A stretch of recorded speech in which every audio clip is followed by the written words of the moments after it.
अस्सलाम वालेकुम, क्या हाल है आप सबका। उम्मीद है आप सब ठीक होंगे, खैर खैरियत से होंगे और खुशबाश होंगे। अल्हम्दुलिल्लाह हम सब भी बिल्कुल ठीक हैं, खैर खैरियत से हैं। और उम्मीद है आप सब मेरे व्लॉग्स एंजॉय कर रहे होंगे, देख रहे होंगे, मेरा साथ दे रहे होंगे। भाई मुझे अपने व्यूवर से एक जो है शिकायत है, वो ये है कि वो सब जो है कई ऐसे मेरे व्यूवर्स हैं जो मुझे वॉच करते हैं, मेरे वीडियोस देखते हैं, बट मुझे सब्सक्राइब नहीं करते हैं। मुझे इस बात की बिल्कुल समझ नहीं आ रही है कि आप क्यों नहीं सब्सक्राइब करते हैं। आप जस्ट एक क्लिक ही करना है, आप क्लिक कर दें और वो क्लिक करने से आपको यकीन करें फ़ायदा ही होना है, नुकसान बिल्कुल भी नहीं होना है, क्योंकि आपको बहुत बहुत मज़े की वीडियोस मिलने वाली हैं। आइंदा फ्यूचर में मेरी बहुत यूज़फुल वीडियोस आने वाली हैं और जैसा कि आज की वीडियो भी काफ़ी यूज़फुल है और वो पैकिंग से रिलेटेड है। इस वीडियो में मैंने ट्रैवलिंग से रिलेटेड आपको बहुत अच्छे आइडियाज़ दिए हैं, बहुत अच्छे पॉइंट्स हैं और टिप्स हैं। आप पूरी वीडियो वॉच कीजिएगा शुरू से आखिर तक, आपको बहुत बहुत अच्छी मालूमात मिलने वाली हैं। और 3 बच्चों के साथ जैसा कि ट्रैवलिंग करना आसान नहीं होता, आपको तीनों बच्चों की हर चीज़ रखनी होती है और सोच सोच के रखनी होती है, स्पेशली जब बच्चे थोड़े से छोटे हों। 3 साल तक की एज के जो बच्चे होते हैं उनके लिए तो आपको एक स्पेशल छोटा सा बैग होता है, बेबी बैग होता है, वो हर वक्त रेडी आपका तैयार होता है, पड़ा होता है, जिसके अंदर आपने चीज़ें रखी होती हैं। तो मेरी जैसे रूटीन है, आप लोगों ने मेरा लॉन्ड्री वाला व्लॉग भी देखा होगा कि जैसे मैं कपड़े धोती हूँ और फिर उसके बाद सब समेटती हूँ, आयरन करती हूँ, कबर्ड सब पहुँचाती हूँ, तो उसके बाद ही मेरी पैकिंग स्टार्ट होती है। और मेरी रूटीन कुछ इस तरह की है कि मुझे हर मंथ जो है ट्रैवलिंग करनी पड़ती है, 1 दफ़ा या 2 दफ़ा तो मेरी लाजमी ट्रैवलिंग होती है। तो मैं तो काफ़ी ज़्यादा एक्सपर्ट हूँ पैकिंग करने में, मैं बहुत जल्दी पैकिंग कर लेती हूँ। तो ये देखें, ये जैसे मेरे कपड़े सारे सिमटे हुए हैं, मतलब ये सारे धुले हैं, प्रेस्ड हैं।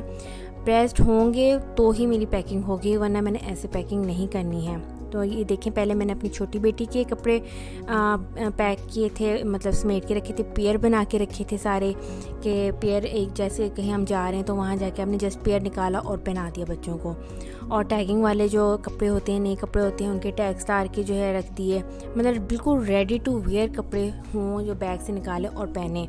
और कपड़े भी आपने इस तरीके से फ़ोल्ड करने हैं और ऐसे बैग में रखने हैं कि वो निकालें तो उनमें सलवटें ना ज़्यादा पड़ी हों, तो आप बगैर प्रेस किए भी पहना सकते हैं बच्चों को वो कपड़े। अब मैं ये अपने बेटे के सेट बना के रख रही हूँ, उसके पैंट शर्ट का पूरा सेट बना के रख रही हूँ और इसको बैग में मैंने इस तरीके से रखना है कि इसमें बिल्कुल भी सलवट ना आए। तो पैकिंग करने का यही एक ट्रिक होता है कि आपने जो है इस तरीके से कपड़े रखने की जगह भी कम घेरे और कपड़े आ भी जाएं आपके। कम जगह में भी आप ज़्यादा कुछ कैरी कर सकते हैं। तो ये मेरा एक बैग है, मेरे 2 बैग्स बनते हैं। ये अभी मुझे जाना था 3-4 डेज़ के लिए आउट ऑफ स्टेशन, बल्कि होम टाउन मैंने अपने जाना था, तो उसके लिए मैंने ये पैकिंग की थी।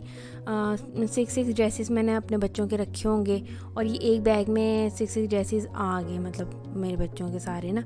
उसके बाद उनके बाबा के कपड़े का एक मैंने बैग बना दिया और इसमें मेरे भी कपड़े आ जाएंगे और उनके बाबा के भी आ जाएंगे, मतलब नाइट ड्रेस, पैंट शर्ट, जो भी चीज़ पहनी है ना वो सब मैंने इस बैग में रख देनी है। और जब आपने ट्रैवलिंग करनी होती है तो फिर आपको जो है ना लगेज बैग्स और पाउचेस सब अरेंज करके रखने होते हैं।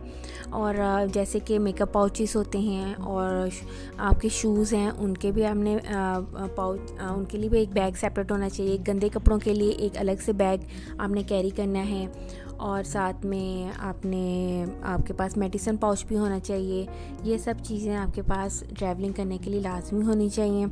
और ये मैं अपने कपड़े समेट रही थी। और ये नाइट ड्रेस है, इसका मैं आपको आइडिया दूँ, ये मेरे जितने भी दुपट्टे पुराने हो जाते हैं ना, मैं उनके नाइट ड्रेस बना देती हूँ, काफ्तान स्टाइल में स्टिच करवा देती हूँ। अगर कोई इंटरेस्टेड हो इस मेरे नाइट ड्रेस में तो मुझे बताना, मैं इसकी डिटेल्स आपको नेक्स्ट वीडियो में ज़रूर बताऊँगी इंशाल्लाह। तो मैं भी अपने कपड़े किस तरह फ़ोल्ड करके रखती हूँ कि बिल्कुल में बहुत अच्छे फ़ोल्ड हुए होते हैं और मैं निकाल के पहन लेती हूँ, मतलब इनमें सलवट नहीं आई होती है। बड़े अच्छे तरीके से ये मैं पैक करके अपने समेट के रख रही हूँ बैग में। तो एक बैग मतलब 2 बैग्स होते हैं, एक बच्चों का बन जाता है, एक मेरा बैग बन जाता है। तो साथ में आपने एक बेबी बैग मस्ट होना चाहिए 3 बच्चों के साथ जब आपने ट्रैवलिंग करनी हो। बेबी बैग में आपके ज़रूरत की हर चीज़ होनी चाहिए। मेडिसिन्स भी कुछ ऐसी रास्ते के लिए होनी चाहिए, जो कभी कभी बच्चों के रास्ते में सर दुखना शुरू हो जाता है, तबीयत ख़राब होती है, वॉमिट आ जाती है, तो उससे रिलेटेड भी आपको एमरजेंसी मेडिसिन्स आपके बैग में हो। मतलब जैसे बच्चों के लिए ब्रूफेन होनी चाहिए, बड़ों के लिए पैनाडोल, इस तरह की चीज़ें आपने अपने करीब रखनी है। ठीक है, तो अब आपने ये अपने बैग में, मैंने अपने कपड़े भी सेट करके रख रही हूँ, सारे अरेंज करके रख रही हूँ।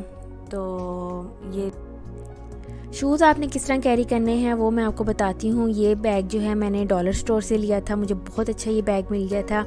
मतलब कपड़े का बना हुआ है, ऊपर इसके ज़िप लगी हुई है, तो मैंने ऐसे ही ले लिया। मैंने कहा मैं घर जाके देखूँगी कि इसका क्या करना है। फिर घर आके मुझे जहन में आया कि जो अच्छे शूज़ होते हैं, मतलब ट्रैवलिंग के लिए जो शूज़ होते हैं वो मैं इसमें लेके कैरी कर सकती हूँ। तो मैं शूज़ आपको दिखाऊंगी। इसमें मैंने पहले शूज़ को भी मैं अलग से शॉपर में पहले रखती हूँ, फिर उसके बाद इसके अंदर रखती हूँ। तो ये बहुत अच्छा बैग है, कपड़े का बैग मुझे मिल गया था।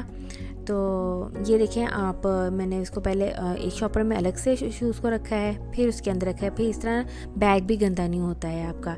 तो ट्रैवलिंग करने के लिए आपने शूज़ भी बेशक आप किसी शॉपर में रख लें, शूज़ ज़रूरी नहीं बैग ही हो। वो मैंने तो बैग लेके रखा हुआ है, तो इसलिए मैंने उसमें रखा कैरी करती हूँ, क्योंकि मेरी ट्रैवलिंग काफ़ी होती है, इसलिए मुझे हर चीज़ जो के लिए बैग्स मैंने रखे होते हैं।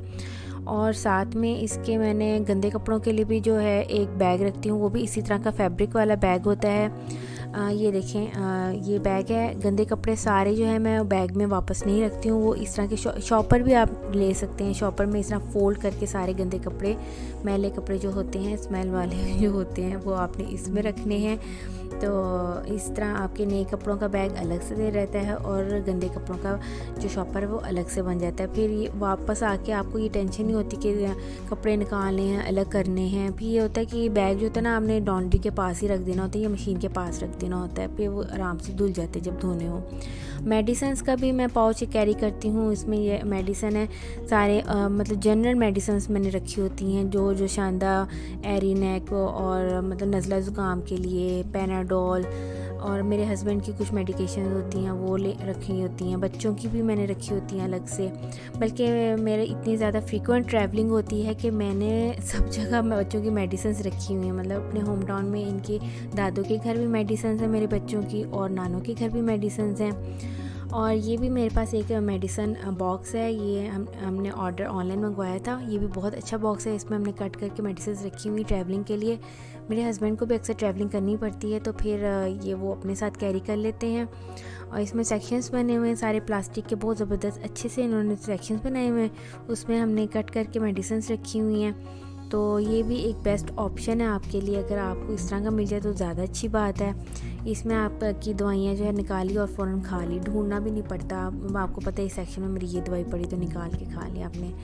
तो ये भी मुझे बहुत पसंद है। हाँ, मेडिसिन जो है ये वाला बॉक्स, या तो आप मेडिसिन पाउच में रख लें मेडिसिन, या तो इस तरह के बॉक्स में रख लें। तो मेडिसिन तो लाजमी आपने कैरी करनी है साथ में। और मेकअप तो भाई ख़वातीन जहाँ जा रही हों उनके साथ मेकअप ना जाए, ये तो हो नहीं सकता, बिल्कुल भी नहीं हो सकता। ये तो फर्स्ट पैकिंग मेरा ख्याल है मेकअप की ही होनी चाहिए। तो जी मेकअप जो है वो भी मैं इस तरह ऑर्गेनाइज़ करके अपना साथ में लेके जाती हूँ, सारा अरेंज कर।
उम्मीद है आपको मेरा ये व्लॉग बहुत पसंद आया होगा। अगर आपने कुछ सीखा होगा तो ज़रूर मुझे कमेंट बॉक्स में बताइएगा कि आपको ये वीडियो कैसी लगी, आपको यूज़फुल लगी कि नहीं लगी। ट्रैवलिंग के लिए कोई टिप्स एंड ट्रिक्स आपके लिए फ़ायदेमंद साबित हुई हैं तो अगर आपके काम आई तो इससे बड़ी खुशी मेरे लिए और कोई नहीं होगी कि मैंने कोई अच्छी बात आप तक पहुंचाई है। अपनी दुआओं में सब मुझे ये ज़रूर याद रखिएगा, अपना बहुत ख्याल रखिएगा। इंशाल्लाह मिलते हैं नेक्स्ट व्लॉग में, तब तक के लिए अल्लाह हाफ़िज़।